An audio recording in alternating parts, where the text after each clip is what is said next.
Well, with 18 leaders attending from across the Indo-Pacific, think of the East Asia Summit and the ASEAN Summit as giant buzzing marketplaces for regional diplomacies. Preparations for this trip began weeks ago with all kinds of interagency discussions about the agenda, about outcomes, about things to watch out for.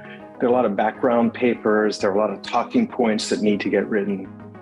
So first up is the November 12th meeting in Cambodia of ASEAN, the 10 members of ASEAN, the Association of Southeast Asian Nations. And that's followed immediately in the same city, usually on the same day, by the East Asia Summit, which brings together the ASEAN leaders with 8 neighbors, including the US, China, India, Russia, Japan, Korea, Australia, New Zealand.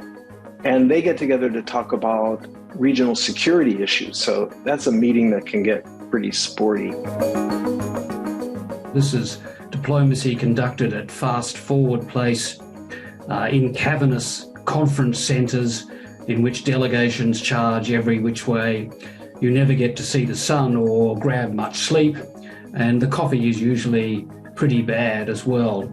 So there's a lot of colour and movement, there's a lot of meetings in various combinations and formats, but make no mistake, this really is diplomacy with a purpose.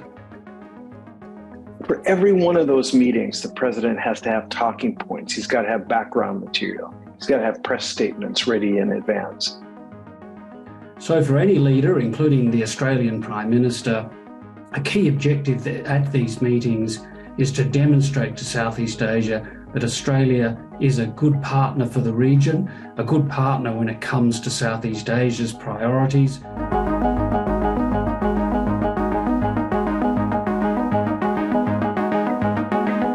The ASEAN Summit and related meetings will be about ASEAN countries and their political, security, economic, and sociocultural affairs as the first order of priority.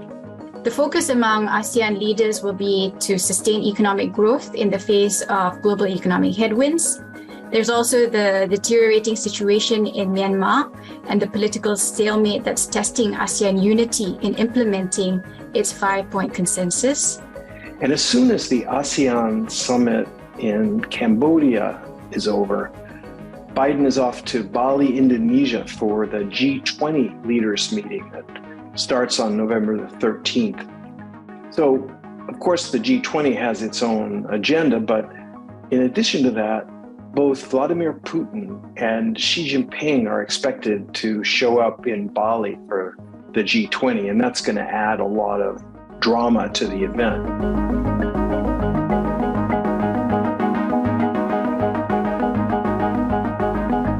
Well, one big thing I'll be looking out for as a Southeast Asian is how ASEAN, and in particular Cambodia, as chair, will navigate major power tensions descending on the region and the summits.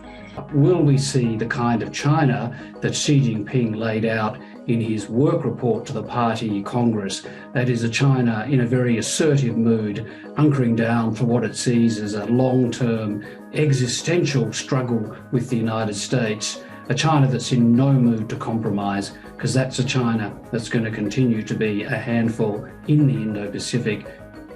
I think the big question is whether ASEAN countries will come away convinced that America's engagement in Southeast Asia is sustainable, that it's more than just rhetorical, that it's not only focused on security or on competition with China, but that the U.S. really is prepared to follow through and deliver on its promises to the region, especially about the things the region cares about, namely trade, investment, and technology.